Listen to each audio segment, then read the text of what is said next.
오늘 하나님께서 우리에게 주시는 말씀은 시편 148편 1절에서 14절 말씀입니다.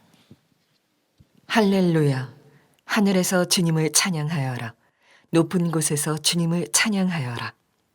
주님의 모든 천사들아, 주님을 찬양하여라. 주님의 모든 군대야, 주님을 찬양하여라.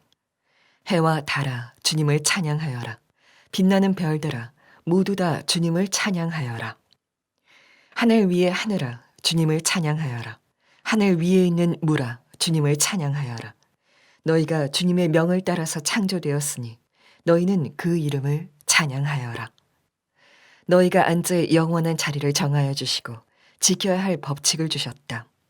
온 땅아, 주님을 찬양하여라. 바다의 괴물들아, 바다의 시면아, 불과 우박, 눈과 서리, 그분이 명하신 대로 따르는 세찬 바람아, 모든 산과 언덕들, 모든 과일나무와 백향목들아, 모든 들짐승과 가축들, 기어다니는 것과 날아다니는 새들아, 세상의 모든 임금과 백성들, 세상의 모든 고관과 재판관들아, 총각과 처녀, 노인과 아이들아, 모두 주님의 이름을 찬양하여라. 그 이름만이 홀로 높고 높다. 그 위엄이 땅과 하늘에 가득하다. 주님이 그의 백성을 강하게 하셨으니 찬양은 주님의 모든 성도들과 주님을 가까이 모시는 백성들과 이스라엘 백성이 마땅히 드려야 할 일이다. 할렐루야. 할렐루야, 아멘. 하나님의 말씀입니다. 자리에 앉으시겠습니다. 오늘 시편 148편을 함께 묵상하면서 여러분 마음에 오직 나는 하나님만 찬양하리라 하는 분명한 결단, 또 그 믿음이 여러분 안에 일어나게 되기를 축복합니다.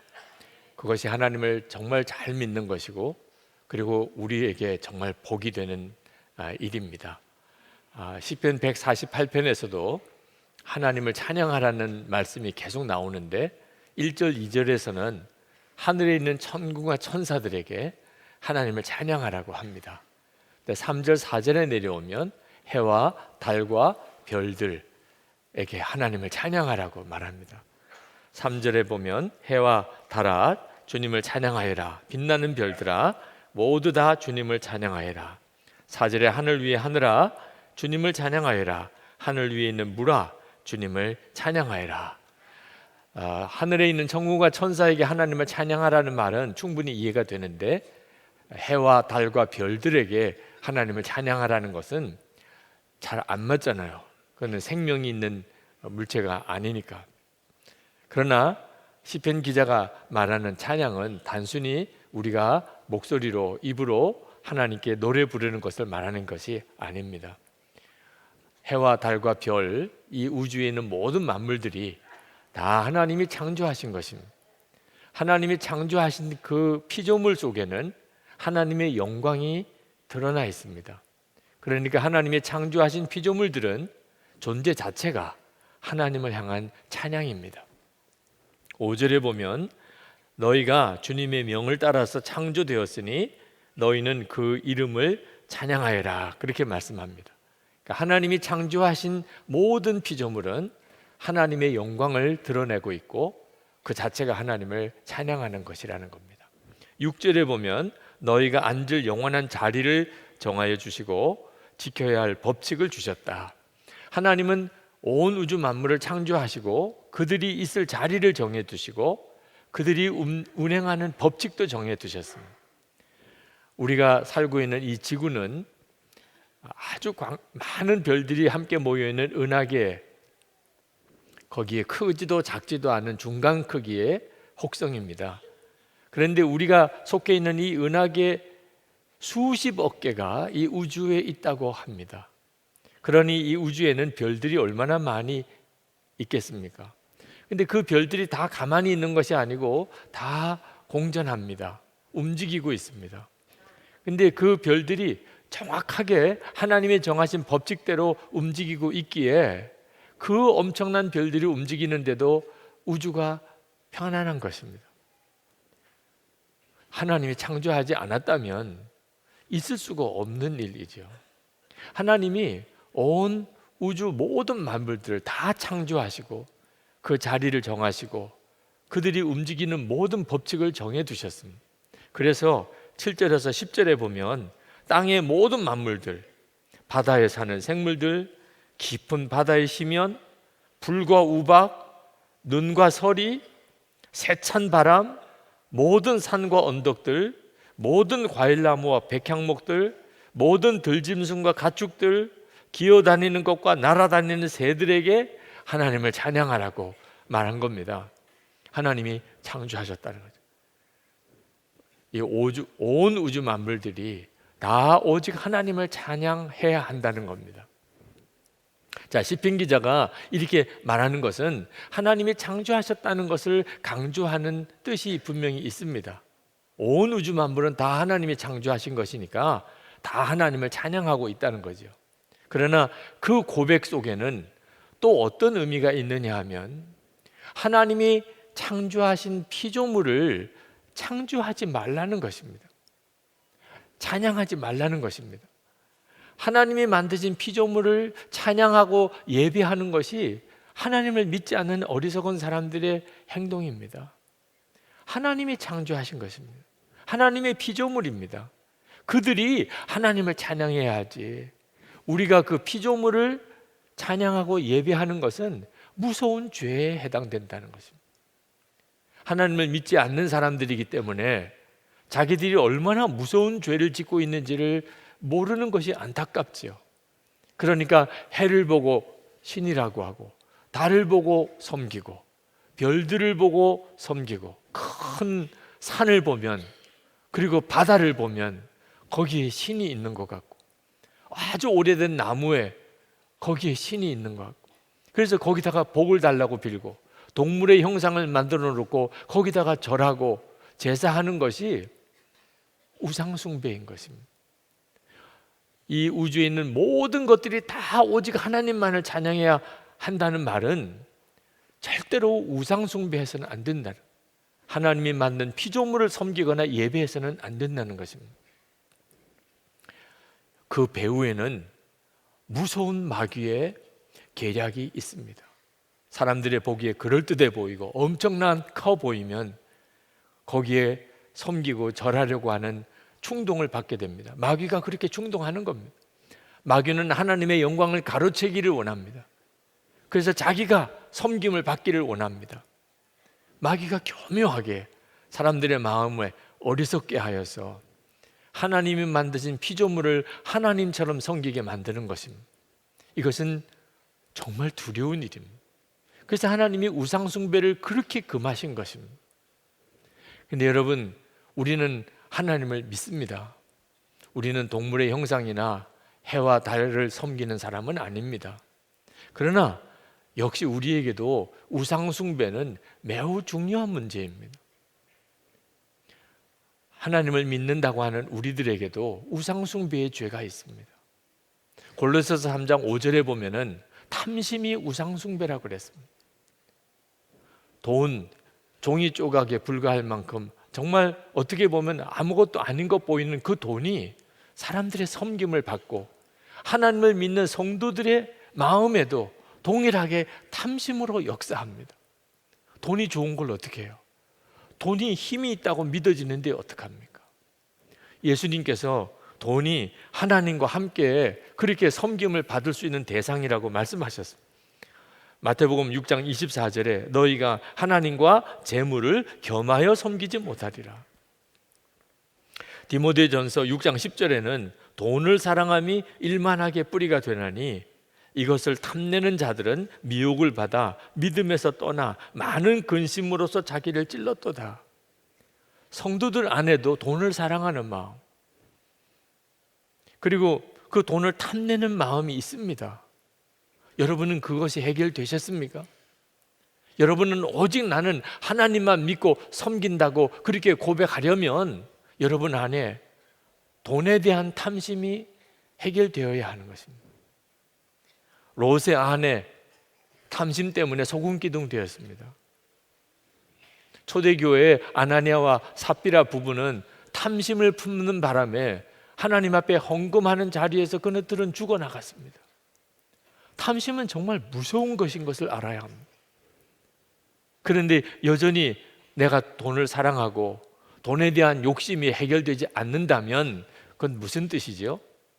그가 아직 진짜 예수님을 만나지 못했다는 것입니다.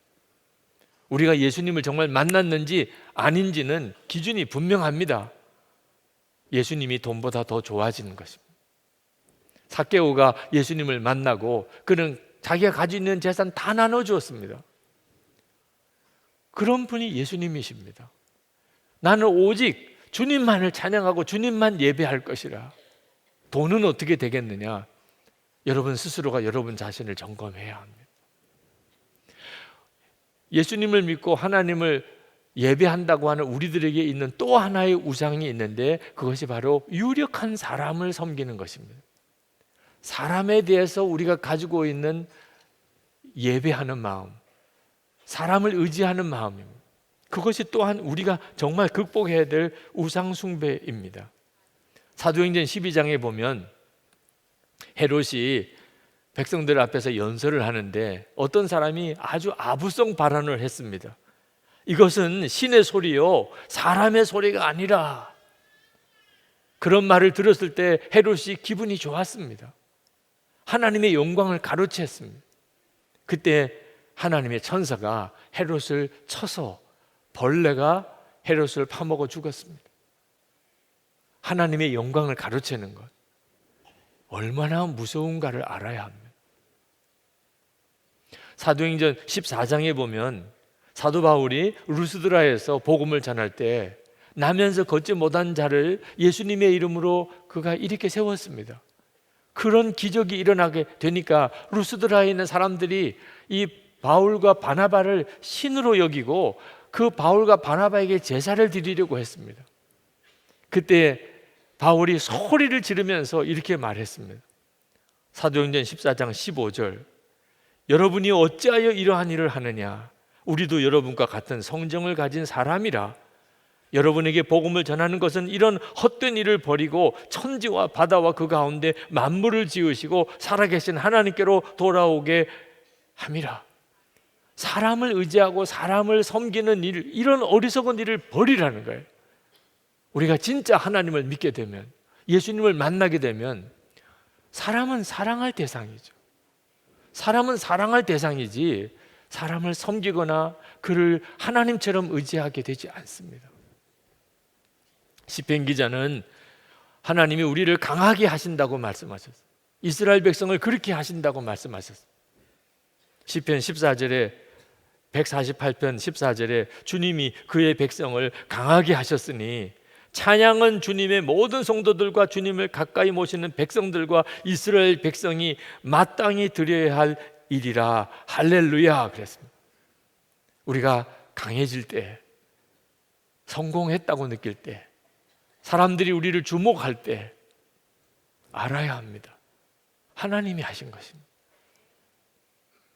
조금이라도 그것을 자기 영광으로 삼으려고 하면 그는 망하는 길로 들어서는 겁니다. 철저하게 이건 하나님이 하신 것이라. 오직 하나님만 찬양을 받으실 것이라.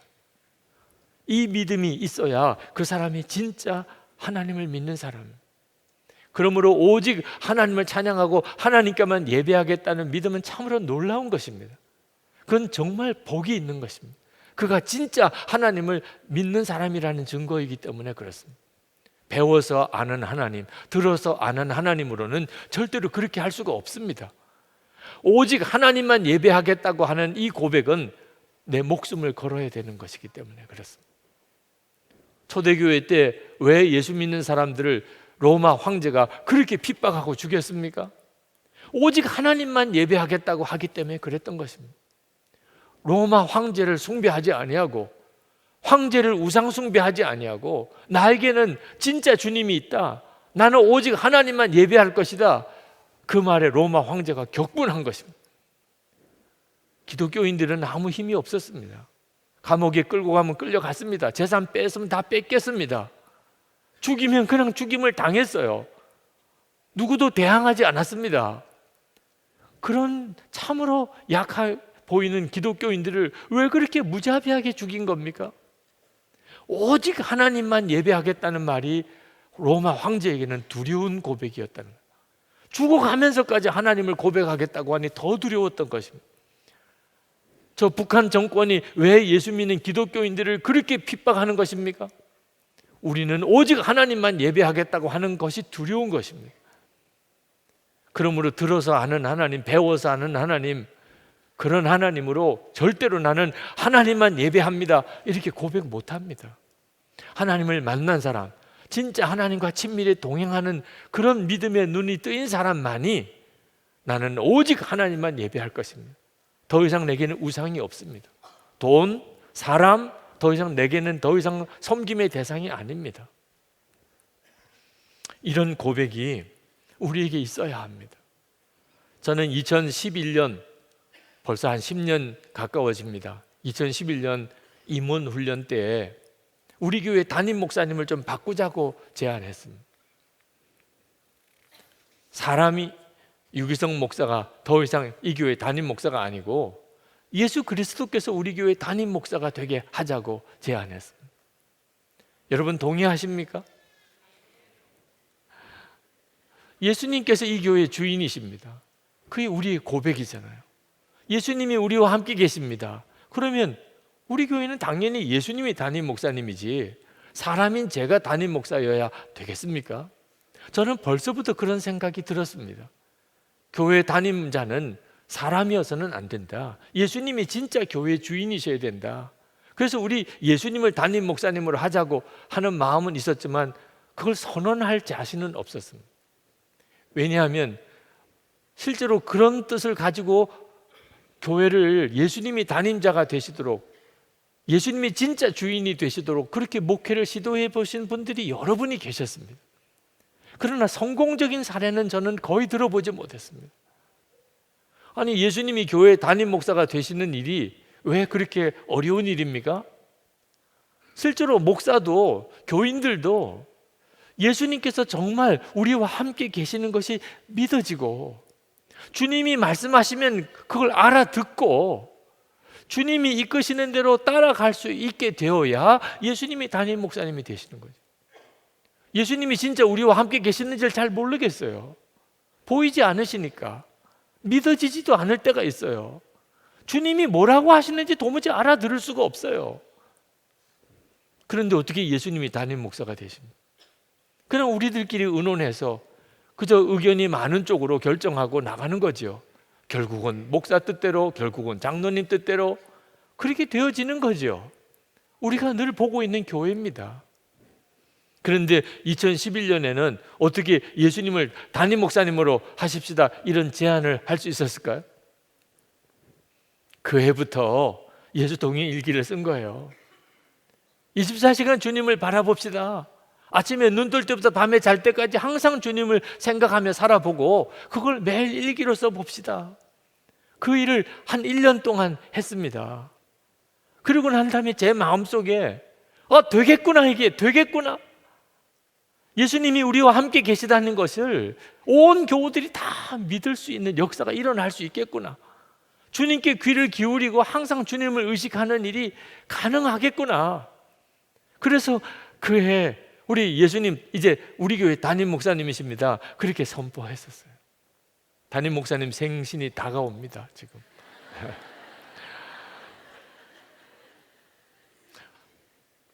물론 이 일에 있어서 가장 중요한 열쇠는 담임자가 가지고 있겠죠. 저 자신에게 있어서.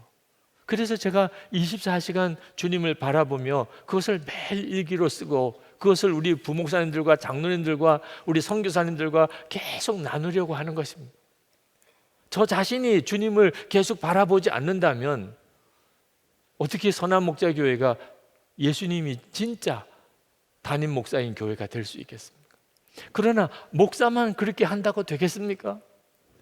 장로님들과 온 교우들이 다 같이 진짜 주님이 우리와 함께 계시는 것을 믿고 또 그것이 믿어지도록 항상 주님을 바라보고 그렇게 철저히 주님께 순종하는 삶을 살아가게 될 때에 비로소 이 교회가 예수님의 교회가 되는 거죠. 아직까지 진행 중에 있는 과정이 솔직한 고백입니다. 주님을 바라보는 일을 우리는 지금도 끊임없이 시도해 가고 있습니다. 그러나 분명한 것은 목사도 장로도 교인들도 예수님께서 정말 함께 계시는 것이 믿어지고 주님을 바라보고 주님께 귀를 기울이고 주님께 순종하는 삶을 살지 못한다면 예수님이 교회의 주인이시다, 우리는 예수님의 몸이다, 다 공허한 이야기가 됩니다. 여러분의 가정도 마찬가지입니다. 예수님이 우리 가정의 주인이시다, 정말 훌륭한 고백입니다. 그러나 그런 고백으로 예수님이 우리 가정의 주인이 되시는 건 아닙니다.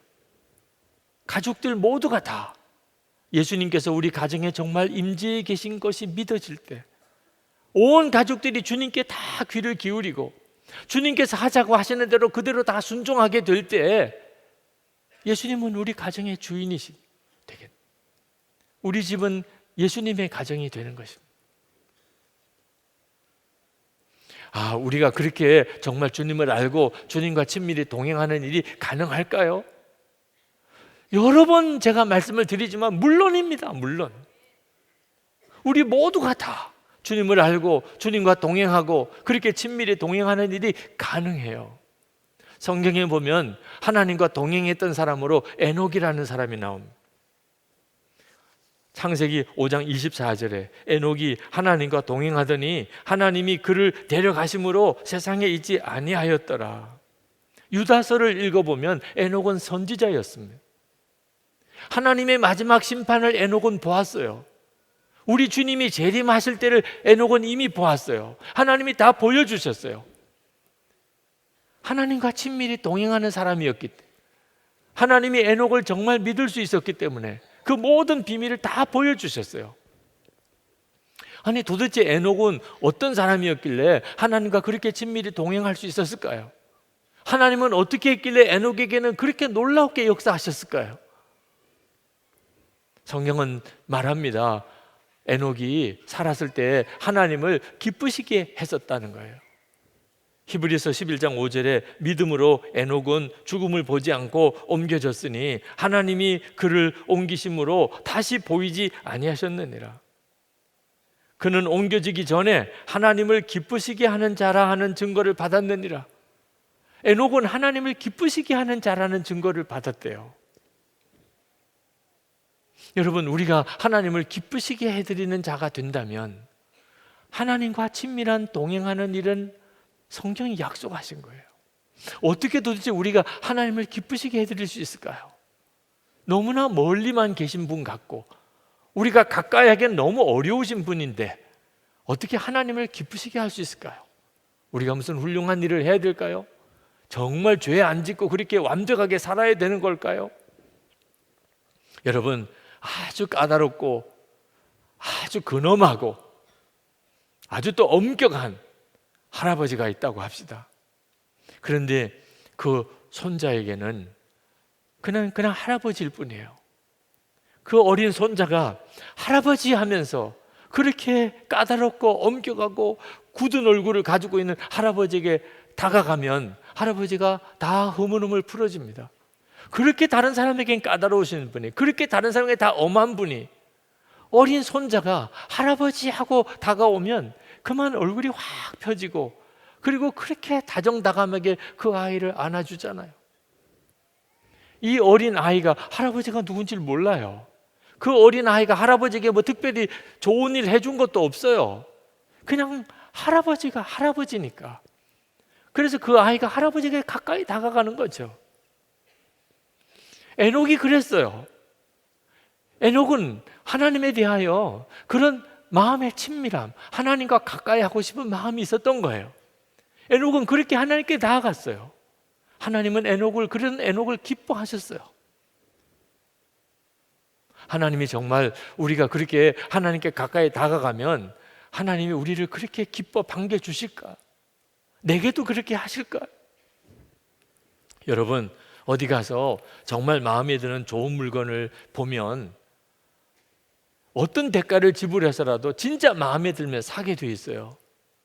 만약에 어떤 물건이 있는데 이게 가격표를 보고 이게 사야 되나 말아야 되나 이렇게 계산이 된다면 진짜 가지고 싶은 건 아니에요. 정말 가지고 싶은 거, 진짜 탐이 나는 거, 그거 없으면 죽겠는 거, 이런 것들을 보게 되면 어떤 돈을 지불해서라도 그걸 소유해요. 보화를 발견한 농부의 비유에도 나오잖아요. 보화가 숨겨져 있는 땅이 발견되었을 때 자기 재산 다 팔아서 그 땅을 샀다고. 하나님께서 여러분을 보실 때 어떤 마음이실까요? 성경이 말해주고 있어요. 요한복음 3장 16절, 하나님이 세상을 이처럼 사랑하사 독생자를 주셨으니 이는 그를 믿는 자마다 멸망하지 않고 영생을 얻게 하려 하십니다. 하나님에게 나는, 여러분은 어떤 존재일까요? 하나님이 여러분을 얻으시기 위해서. 하나님은 도대체 무슨 대가를 지불하신 거죠? 당신의 독생자를 내어주셨어요. 얼마나 가지고 싶으면, 얼마나 원하셨으면. 누구를요? 저와 여러분을. 우리는 우리 자신을 생각하면 너무 보잘것없는 것 같아요. 하나님께 내게 무슨 의미가 있겠어요? 하나님께 내가 무슨 가치가 있겠어요? 그런데 그렇게 아니라니까요. 성경이 분명히 증언해주고 있어요. 저를 위해, 여러분을 얻기 위하여 하나님은 당신의 독생자를 내주셨다니까요. 우리를 가지고 싶었어. 하나님이 우리를 더 갈망하세요. 우리가 하나님께 가까이 다가가면 하나님은 마음을 어떠실까요? 우리를 위해서 당신의 독생자까지 내어주신 하나님이신데 우리가 하나님을 더 알고 싶어서 눈에 보이지 않으시니까 너무 답답하잖아요. 그래서 그냥 생각이라도 해보고 싶어요. 아침에 눈을 뜰 때부터 밤에 잘 때까지 항상 하나님을 생각이라도 하고 살고 싶어요. 그걸 매일 하고 싶어서 매일 기록을 해요. 하나님의 마음이 어떠실까요? 하나님을 기쁘시게 하는 일은 그렇게 어려운 일이 아닙니다. 하나님이 나를 얼마나 사랑하셨는지를 진짜 믿고, 그리고 나도 하나님을 계속 향하여 나아가는 거예요. 계속 주님을 생각하는 거예요. 어제 저에게 진주에 사는 어느 여성도 한 분이 손편지를 보내 오셨어요. 그분은 늦게 예수를 믿으셨대요. 그런데 최근에 아마 제 설교를 들으셨던 모양이고, 그래서 주님과 친밀히 동행할 수 있는 길이 있다는 사실을 알고 일기를 쓰기 시작하셨대요. 그런데 너무 놀랍다는 거예요. 첫 번째로 하나님께서 정말 자기에게 감사할 일을 많이 주신다는 걸 깨달았대요. 일기를 써보니까 알겠더래요. 두 번째는 하나님께서 진짜 선하시고 인자하심이 영원한 분임을 자기가 알겠더래요. 하나님은 진짜 그런 분이고. 세 번째는 더 중요한 것이 하나님께서 자기에게 엄마 같은 친근함으로 다가오시는 분이라는 것입니다. 힘들 때, 정말 도움이 필요할 때 그냥 부르기만 해도 위로가 되는 게 엄마잖아요. 그런데 하나님이 그런 분이시더라는 거예요. 때로는 하나님께 앙탈도 하고 너무 서러워서 울기도 하고, 그래도 하나님의 품 안에서 영적으로 회복되고 건강한 그리스도인이 되어가고 있다는 거예요. 매일 일기를 쓰면서 그걸 경험하고 있다는 거예요.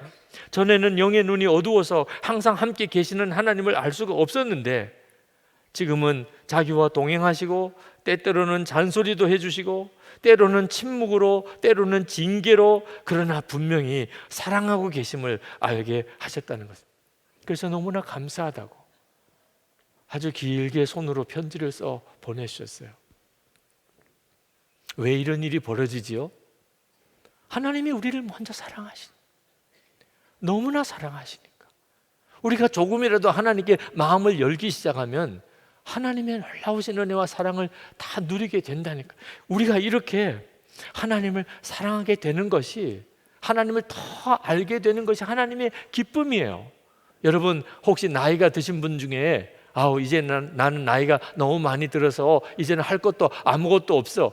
아닙니다. 하나님을 더 아는 일이 남아 있어요. 여러분 중에 나 이제 돈도 꽤 많이 벌어서 이제는 나 별로 부족함이 없어. 천만의 말씀이에요. 아직도 있어요. 하나님을 더 아는 것이에요. 공부를 많이 해서 나는 박사학위도 너무 많고 이제는 더 배울 것도 없어. 말도 안 되는 거예요. 아직도 배울 게 있어요. 하나님이 얼마나 놀라우신 분인가. 우리가 하나님에 대해서 이렇게 친밀하게 알게 되면 그러면 형편이 좋고 나쁘고 상관없이 나는 오직 하나님만 찬양하게 됩니다.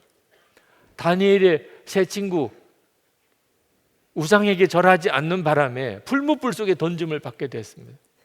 자기를 풀무불 속에 던지려는 느부갓네살 왕 앞에서 다니엘의 세 친구가 이렇게 고백했습니다. 다니엘서 3장 17절부터입니다.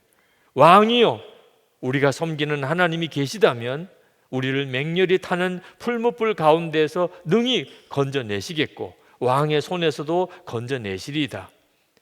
그렇게 하지 아니하실지라도 왕이여, 우리가 왕의 신들을 섬기지도 아니하고 왕이 세우신 금신상에게 절하지도 아니할 줄을 아옵소서. 하나님을 진짜 알았던 사람이죠. 하나님을 진짜 알았기 때문에 예배는 하나님께만 드려야 되는 거예요. 절은 하나님께만 해야 되는 거예요. 그리 아니하실지라도, 혹시 우리를 건져주시지 않으실지라도 상관없습니다. 우리는 다른 데는 절하지 않습니다. 초대교회 성도들은 예수 믿는 것 때문에 핍박도 많이 받고 재산도 다 뺏기고 그리고 순교도 했습니다. 그런데 그들은요, 그렇게 되는 것을 오히려 기뻐했다니까요. 사도행전 5장 41절에 사도들은 그 이름을 위하여 능욕받는 일에 합당한 자로 여기심을 기뻐하면서 공회 앞을 떠나니라. 예수님을 진짜 알고 나니까, 주님을 정말 만나고 나니까 예수님 때문에 핍박당하는 것도 기쁨이더라는 거예요.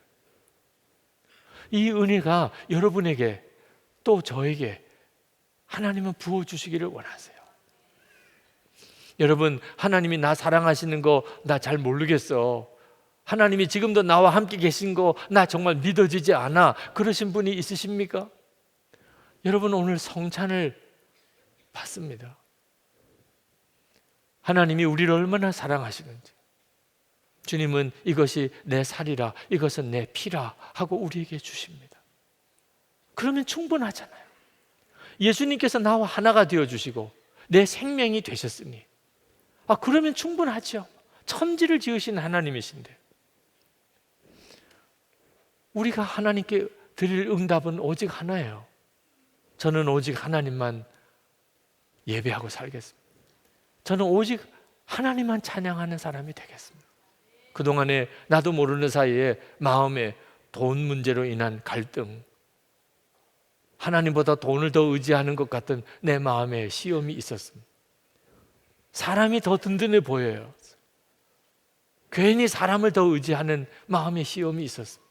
그러나 하나님, 제 눈을 다시 열어주시니 감사합니다. 제가 찬양하고 예배할 분은 오직 하나님밖에 없습니다. 저를 통해서 이 세상에 하나님이 증거되기를 원합니다. 우리 이렇게 기도하시고 성찬을 받으시겠습니다. 우리 다 같이 기도하겠습니다.